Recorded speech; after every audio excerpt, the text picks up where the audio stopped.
খোরাসানি এক বৃদ্ধা মহিলা থাকতেন, যার একটি মাত্র ছেলে ছিল। তার নাম ছিল তারিক। তারিক দেখতে তো সাধারণ এক ছেলের মতোই ছিল, কিন্তু তার কোমরে একটি তলোয়ার ঝুলত। তারিক যেমন যেমন বড় হচ্ছিল, এই তলোয়ারটিও তার সাথে সাথে বড় হচ্ছিল। এক রাতে তারিক একটি স্বপ্ন দেখল, এবং পরের দিনও তারিক একই স্বপ্ন দেখল, এবং ৩ নম্বর দিন আবারও তারিক সেই একই স্বপ্ন দেখল। এখন তারিক বুঝে গেল যে এই স্বপ্ন নিশ্চয়ই সত্যি, এবং তারিকের চোখে মুখে খুশি পরিষ্কার ফুটে উঠছিল।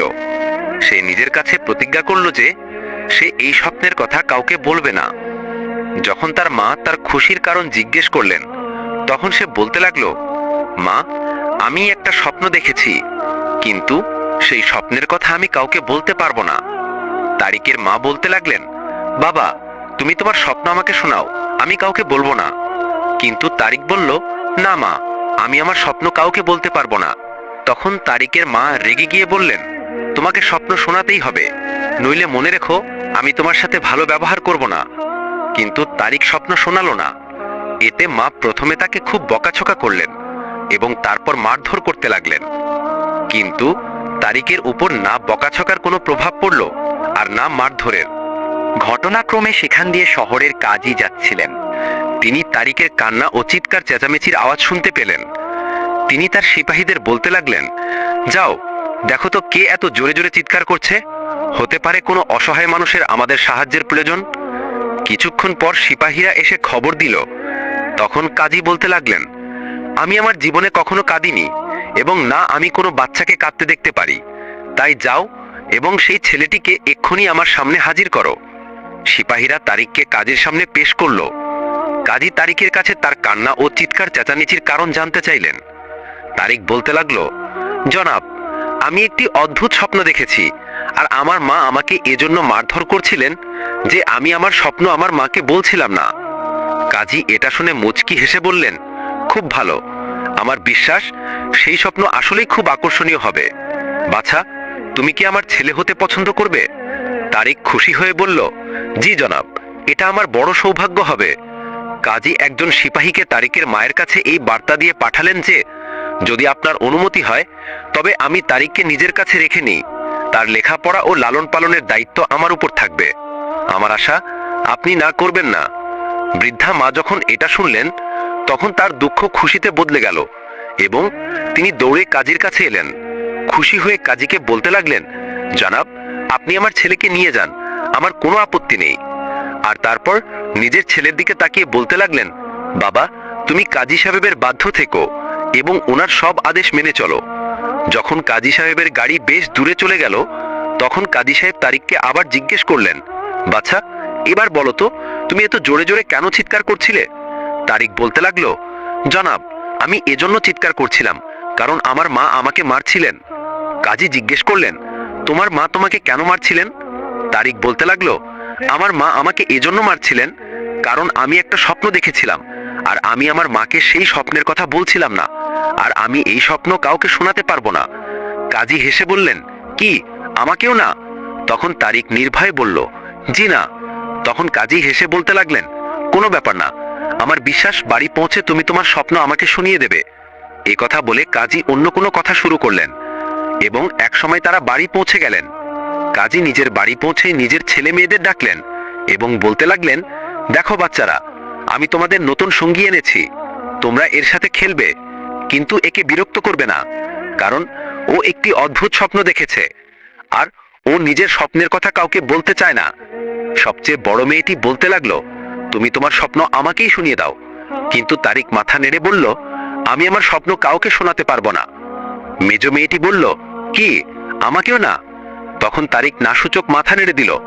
তারপর সবচেয়ে ছোট মেয়েটি বলতে লাগলো, আমি তো অবশ্যই শুনবো। তারিক রাগের সাথে বলল, এখন যদি কেউ জেদ করে তবে আমি তাকে পিটিয়ে দেব। এই কথাটি কাজের খারাপ লাগলো, এবং তিনি তার সিপাহীদের হুকুম দিলেন, নিয়ে যাও এই বেয়াদবকে, এবং যতক্ষণ পর্যন্ত এর বুদ্ধি ঠিক না হয় একে হাভেলিতে এনো না। কাজের চাকরেরা যখন তারিককে নিয়ে যাচ্ছিল, তখন তার তলোয়ার জোরে জোরে নড়াচড়া করত, কিন্তু সে চুপ রইল। চাকরেরা তারিকের সাথে খুব ভালো ব্যবহার করলো, এমনকি সে সবকিছু ভুলে গেল এবং সে খুশি মনে তাদের সাথে থাকতে লাগলো। একদিন কাজীর ছোট মেয়ে সেখান দিয়ে যাচ্ছিল। সে তারিককে দেখা মাত্রই তার স্বপ্নের কথা মনে পড়ে গেল।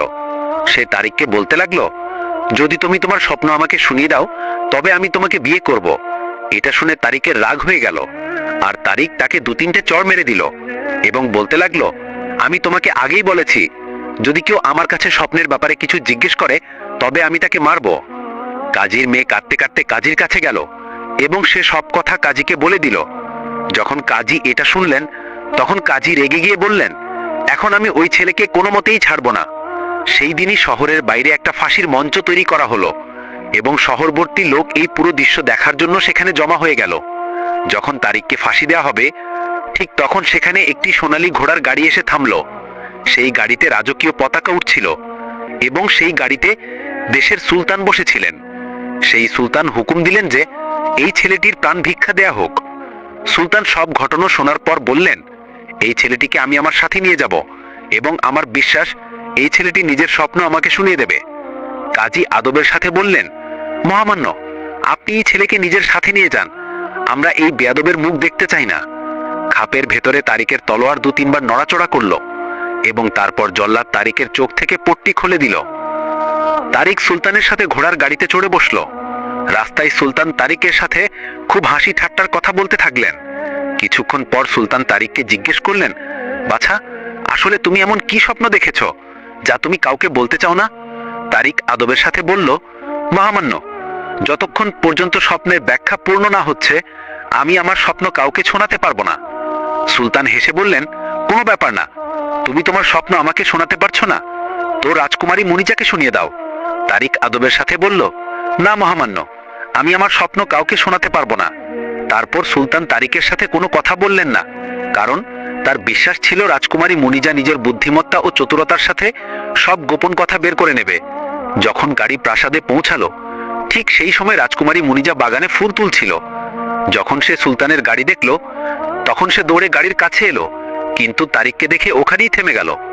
সুলতান বলতে লাগলেন, দেখো মা, আমি একে ফাঁসির দড়ি থেকে নামিয়ে এনেছি। এই বোকা নিজের ছোট জেদের জন্য নিজের প্রাণ হারিয়ে ফেলতো। তারপর সুলতান হেসে বললেন, এই এমন একটা স্বপ্ন দেখেছে যা সে কাউকে বলতে চায় না, এজন্য কাজীও রেগে গিয়ে একে ফাঁসি দিচ্ছিলেন। যদি আমি সেখানে সময় মতো না পৌঁছাতাম তাহলে আজ এ বেঁচে থাকতো না। এরপর সুলতান তারিককে নিজের মেহমানখানায় রাখলেন এবং তার খুব সেবা যত্ন করলেন। একদিন রাজকুমারী মুনিজা সেখান দিয়ে যাচ্ছিল। তাকে জাঁকজমক পূর্ণ পোশাকে একদম স্বর্গীয় প্রাণীর মতো লাগছিল। তারিক দেখলো তো দেখতেই থেকে গেল। রাজকুমারী মুনিজা তারিককে বলতে লাগলো, তুমি তোমার স্বপ্ন আমাকে শুনিয়ে দাও, আমি তোমাকে কথা দিচ্ছি যে আমি তোমাকে বিয়ে করব। কিন্তু তারিক মাথা নিচু করে বলল, হে রাজকুমারী, আমি স্বপ্ন ততক্ষণ পর্যন্ত কাউকে বলতে পারবো না যতক্ষণ না তার ব্যাখ্যা জানতে পারি। কতদিন ধরে এই গোপন কথা আমার বুকে সংরক্ষিত আছে, আর না জানি এভাবে কতদিন থাকবে। রাজকুমারী তারিকের কাছে স্বপ্নের ব্যাপারে জিজ্ঞেস করার জন্য জোর করতে লাগলো। প্রথমে তো তারিক তাকে ভালোবেসে বোঝাতে থাকলো, কিন্তু যখন রাজকুমারীর জেদ বাড়তে লাগলো তখন তারিক রেগে গিয়ে রাজকুমারীকে এক চড় মেরে দিল। রাজকুমারীর নাক দিয়ে রক্ত পড়তে লাগলো এবং রাজকুমারী সেখান থেকে চিৎকার করতে করতে পালালো। যখন সুলতান নিজের মেয়ের এই অবস্থা দেখলেন তখন সুলতান একদম স্তম্ভিত হয়ে গেলেন এবং যখন তিনি পুরো কারণ জানতে পারলেন তখন সুলতান রাগের সাথে বলতে লাগলেন, আমি এই বেয়াদবকে ছাড়বো না। এরপর সুলতান হুকুম দিলেন যে একটি অনেক বড় মিনার তৈরি করা হোক। তারপর অনেক মজুর মিনার তৈরি করতে লাগলো। রাজকুমারী কিছু মজুরকে নিজের কাছে ডাকলো এবং বলতে লাগলো যে তারা যেন মিনারে কিছু জানালা বানিয়ে দেয় এবং সেই জানালাগুলো এমন হতে হবে যেন তা কারো নজরে না আসে এবং সেই জানালা এত বড় হয় যেন তার ভেতর দিয়ে খাবার ও পানি দেওয়া যায়। মজুরেরা রাজকুমারীর হুকুম পালন করলো এবং তারা সেখানে জানালা বানিয়ে দিল। সন্ধ্যাবেলায় তারিককে মিনারে নামিয়ে দেওয়া হলো এবং এই দৃশ্য দেখার জন্য অনেক লোক সেখানে জড়ো হয়েছিল। প্রতিদিন রাজকুমারী মুনিজা তারিকের জন্য জানালার ভেতর দিয়ে খাবার পাঠাতো এবং বাদশাহও প্রতিদিন সিপাহী পাঠাতেন যেন সে মিনারের ভেতরে গিয়ে দেখে যে সে এখনো বেঁচে আছে কিনা। আর সিপাহী প্রতিদিন সুলতানকে এই খবর দিত যে তারিক সুস্থ সবল আছে এবং আগের চেয়েও বেশি স্বাস্থ্যবান হয়েছে। বাদশাহ চিন্তিত হয়ে বলতে লাগলেন, নিশ্চয়ই এই ছেলে কোনো জাদুকর।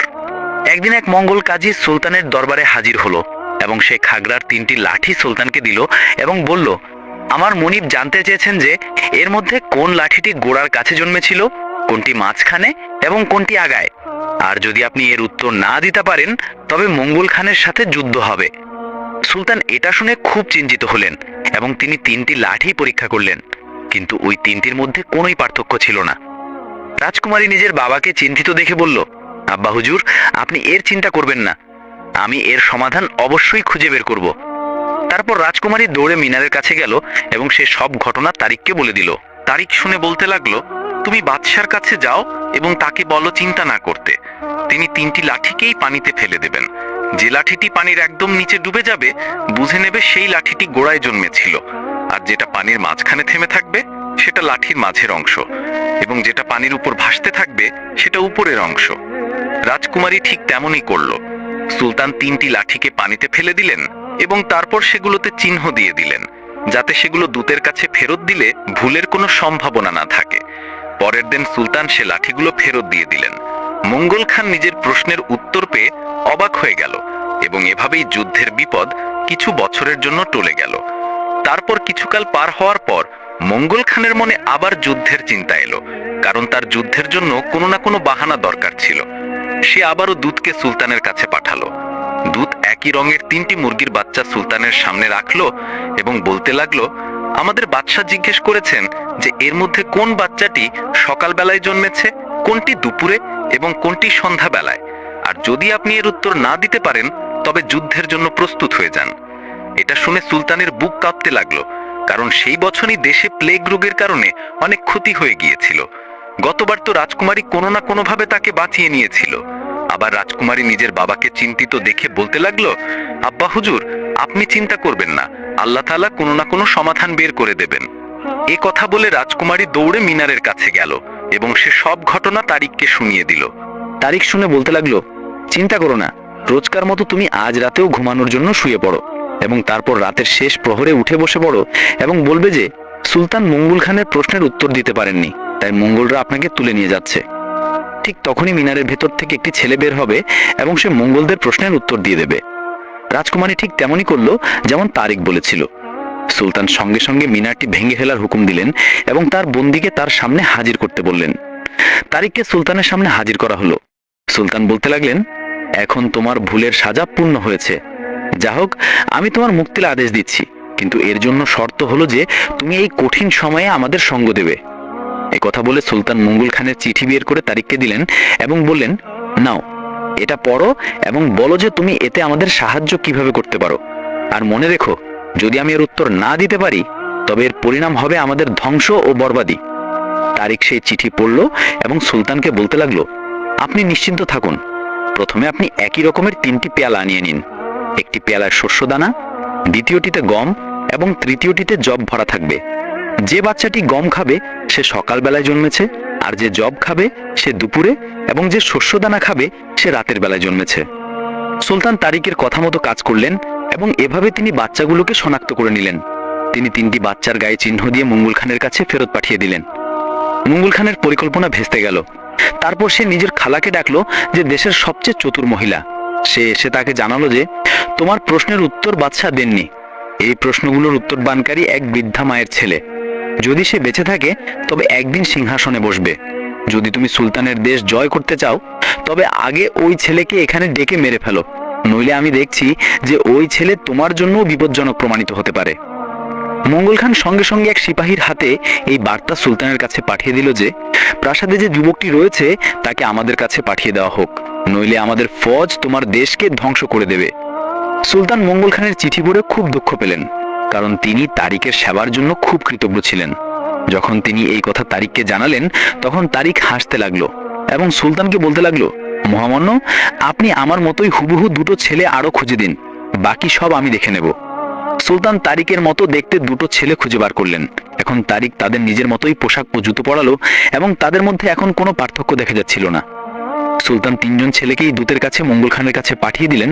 মঙ্গল খান তাদের খুব খাতির যত্ন করলো এবং তাদের খোঁজ খবর নিল। 3জন ছেলেই একই স্বরে মঙ্গল খানের প্রশ্নের উত্তর দিল। মঙ্গল খান তাদের বসার জন্য ইশারা করলো। 3জনই একই সময়ে বসলো এবং একই সময় দাঁড়ালো। মঙ্গল খান এদের মধ্যে কোনো পার্থক্য বুঝতে পারল না। তারপর মঙ্গল খানের খালা বলতে লাগলো, কাল তুমি খুব সহজেই সেই ছেলেটিকে চিনে ফেলবে যার তোমার প্রয়োজন। তুমি যে ছেলের আস্তিন ছেঁড়া দেখবে তাকে সঙ্গে সঙ্গে হত্যা করে দিও। তারপর রাতের বেলা ওই 3 ছেলে একই ঘরে ঘুমিয়ে পড়ল। রাতের বেলা সেই বৃদ্ধা মহিলা ওই ঘরে ঢুকলো যেখানে 3জন ছেলে একই পালঙ্কে ঘুমাচ্ছিল।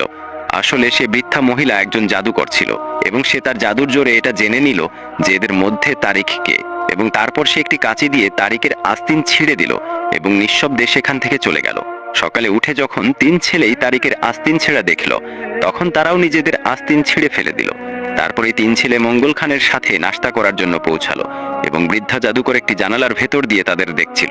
হঠাৎ সে দেখলো যে 3জন ছেলেরই আস্তিন ছেঁড়া এবং মঙ্গল খান আবারও তারিককে চিনতে ব্যর্থ হলো। অবশেষে মঙ্গল খান 3জন ছেলেকেই খোরাসানে ফেরত পাঠিয়ে দিল। রাজকুমারী মুনিজা এবং সুলতান তারিককে দেখে খুব খুশি হলেন।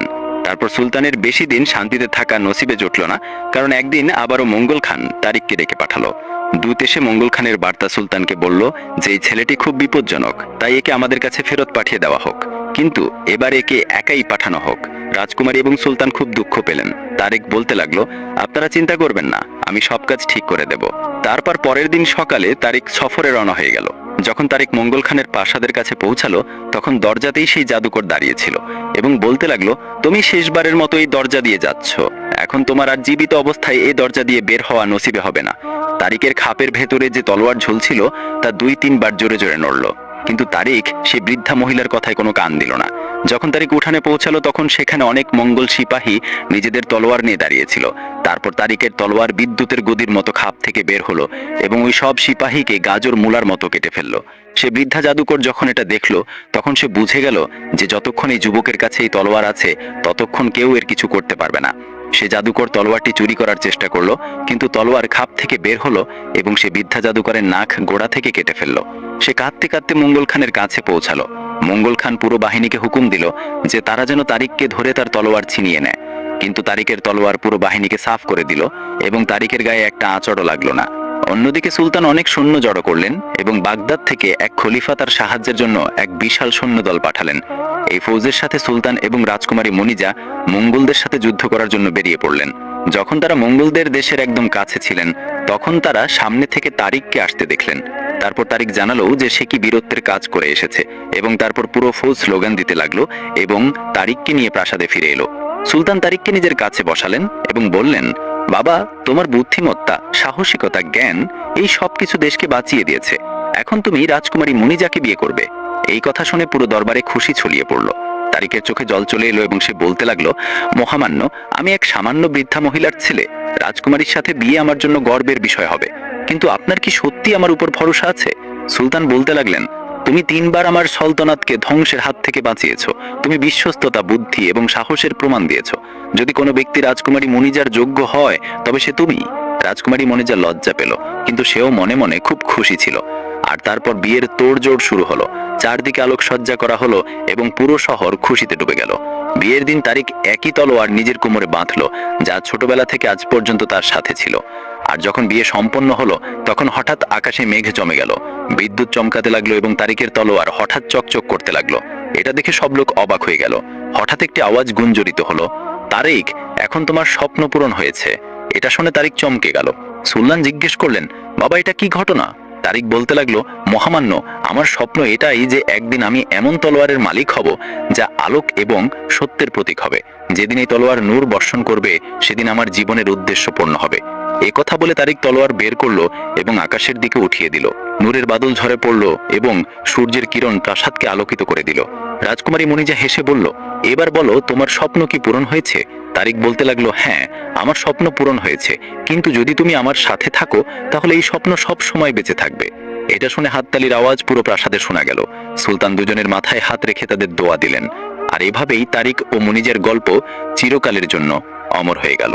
প্রিয় বন্ধুরা, আশা করি এই ভিডিওটি আপনাদের পছন্দ হয়েছে। আমাদের চ্যানেলটি সাবস্ক্রাইব করে দেবেন। ভিডিওটি দেখার জন্য অনেক অনেক ধন্যবাদ।